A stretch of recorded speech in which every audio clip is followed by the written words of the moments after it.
यंदा सरासरीपेक्षा अधिक पाऊस पडेल असा अंदाज आहे। त्यामुळे पुन्हा एकदा कोल्हापूरकरांना महापुराची भीती सतावत आहे।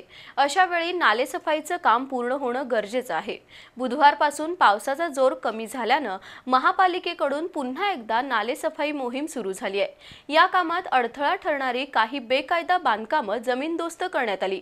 लाईफस्टाईल अपार्टमेंट आणि प्रणव हाईट्स शेजारील शेड आणि खाजगी स्वच्छतागृहाचं अतिक्रमण हटवण्यात आलं। कोणत्याही परिस्थितीत येत्या आठवड्याभरात शहरातील नालेसफाईचं काम पूर्ण होणं गरजेचं आहे।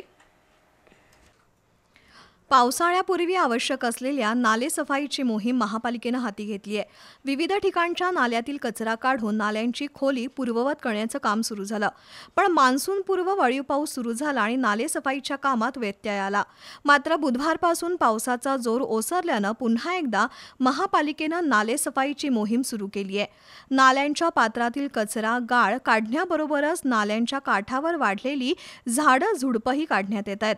तर या मोहिमेत अडथळा ठरणारी काही बेकायदा बांधकामही जमीनदोस्त करण्यात आली। लाईफस्टाईल अपार्टमेंट आणि प्रणव हाईट्स शेजारील फ्लोविंग ग्रीन गार्डनमधील शेड आणि खाजगी स्वच्छतागृहाचं अतिक्रमण हटवण्यात आलं।